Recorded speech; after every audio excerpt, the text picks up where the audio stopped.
आपण सगळेजण इथं गणखुरदार चर्चा करतोय। खरं तर इथं विधानसभेतले बरेचसे सदस्य तक्रारी करतात। मधल्या काळात 137 कोटी रुपयाची तक्रार झाली होती।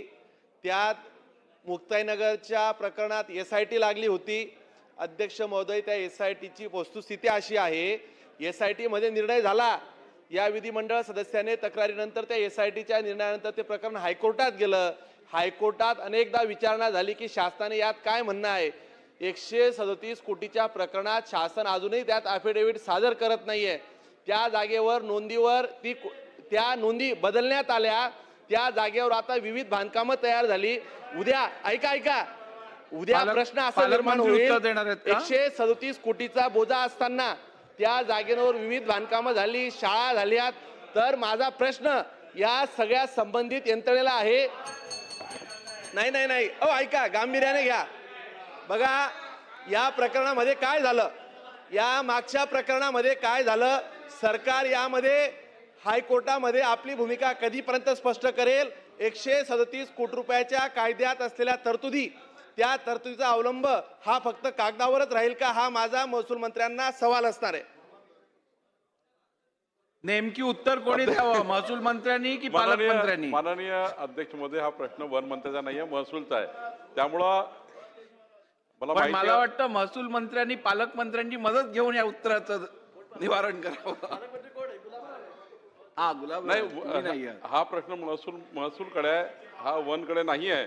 पण तरी या प्रकरणाची माहिती मला म्हणून एक संक्षिप्त उत्तर मी देतो की या प्रकरणामध्ये उच्च न्यायालयामध्ये केस सुरू आहे संभाजीनगरला, आणि या प्रकरणात जे तातडीनं तिथे स्पेशल ॲडव्होकेट लावायचे आहेत ते आम्ही लावू, आणि या महिन्यामध्ये संपूर्ण जे काही हायकोर्टाने जे काही आम्हाला मागितलं त्याबद्दलची भूमिका आम्ही स्पष्ट करू। सांगा ते ना।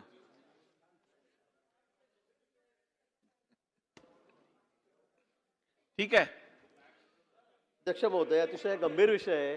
136 कोटी रुपये दंड झालेला आहे रॉयल्टी चोरीचा, आणि असा दंड झाल्यावर उतार्यावर नावं महाराष्ट्र शासन लागली, सगळं प्रॉपर्टी सन्मान्य गिरीश महाजन साहेब, त्यानंतर हायकोर्ट संविधानातील आर्टिकल 164 च्या अनुषंगाने ही तुमची सामूहिक जबाबदारी असल्यामुळे कदाचित प्रश्नही तुम्ही विचारायला आणि उत्तरही तुम्हाला द्यायला लागेल। प्रश्न क्रमांक 5। बास झालं, आता बास झालं।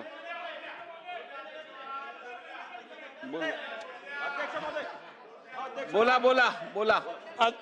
अध्यक्ष महोदय, खऱ्या अर्थाने हा 753L जो आहे हा माझ्या मतदारसंघातून मुक्ताईनगरहून जातोय।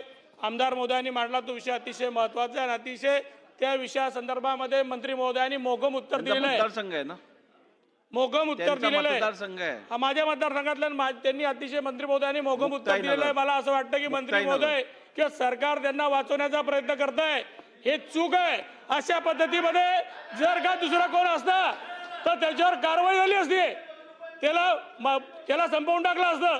इतक्या मोठ्या प्रमाणामध्ये असं झाल्यानंतरही अशा पद्धती सॉफ्ट कॉर्नर करणे हे चूक आहे। या पद्धतीमध्ये हा चुकीचा विषय आहे मंत्री महोदय, आणि अशा पद्धतीत जर होणार असेल तर समाजाचं किंवा समाजाच्या एका मोठ्या वृत्तीचं आपल्याकडे दुर्लक्ष होईल की सरकार व्यवस्थित काम करत नाहीये।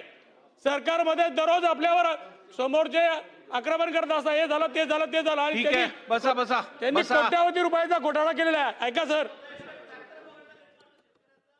ते तुम्ही त्याला सोडत नाही। तुम्ही 136 कोटी रुपये दंड झालेला आहे, तरी पण शासन काही करत नाही। ठीक आहे, मंत्री महोदयांनी समाधानकारक उत्तर दिलेलं आहे, शासन योग्य कारवाई करणार आहे। चला, हा सभागृहात आता अध्यक्ष महाराज, सभागृहात नवीन विषय सुरू झालेला, हा कुठल्या याच्यात आहे मला कळला नाही। हा जळगावच्या जिल्ह्यातला काही वेगळा प्रश्न तर इथं नाही आहे, पण आपण चर्चेला आणला तो अध्यक्ष महाराज।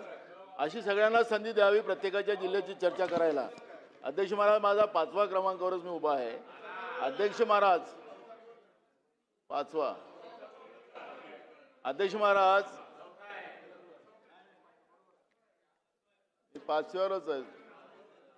बोला।